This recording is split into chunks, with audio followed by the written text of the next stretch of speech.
আসসালামু আলাইকুম everyone. Cooking হাউজের আজকের এই পর্বে সবাইকে ওয়েলকাম জানাচ্ছি। আমার আজকের রেসিপি হচ্ছে ব্রেড ক্রাম্বস।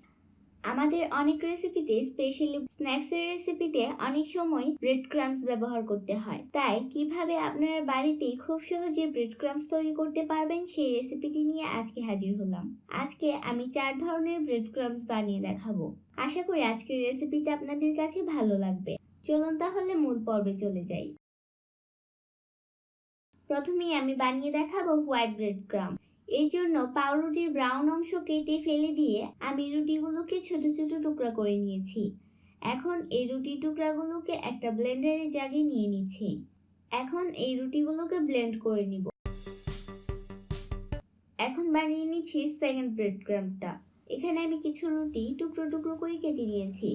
এখানে ব্রাউন অংশটা আমি ফেলে দিইনি, আর এখানে আমি আগে যে ব্রাউন অংশটা ফেলে দিয়েছিলাম তার থেকে 2-3টা টুকরা দিয়ে দিলাম। এখন এটাকে ব্লেন্ড করে নিব। ব্যাস, তৈরি হয়ে গেল আরেকটা ব্রেড ক্রাম্ব। এখন বানিয়ে দেখাচ্ছে একটা কালারফুল ব্রেড ক্রাম্ব। এর জন্য পাউরুটির ব্রাউন অংশটা ফেলে দিয়ে আমি রুটিগুলোকে টুকরো করে নিয়েছি। এখন একটা ব্লেন্ডার জাগে নিয়ে আমি এটাকে ব্লেন্ড করে নিব। এখন এর মধ্যে দিয়ে দিচ্ছি অল্প একটু ফুড কালার। এখন এটাকে আবার ব্লেন্ড করে নিব। এখন ফোর্থ ব্রেড ক্রাম্বটা বানিয়ে দেখাচ্ছি। ফার্স্ট ব্রেড ক্রামে আমি যে ব্রাউন অংশগুলো কেটে ফেলে দিয়েছিলাম সেগুলো ব্লেন্ডার জাগে নিয়ে নিয়েছি। এখন এগুলোকে ব্লেন্ড করে নিব। এখন চুলায় একটা প্যানের মধ্যে আমি এক এক করে সবগুলো ব্রেড ক্রাম্বস ভেজে নিব। এটাকে 2-3 মিনিট ভাজলেই হয়ে যাবে। আর এই সময় চুলার আঁচটা মিডিয়াম রাখতে হবে।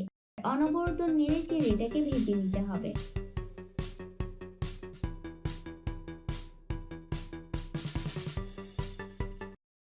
এক এক করে সবগুলো ব্রেড ক্রাম্বস আমি ভেজে নিয়েছি। ব্যাস, তৈরি হয়ে গেল হোমমেড ব্রেড ক্রাম্বস।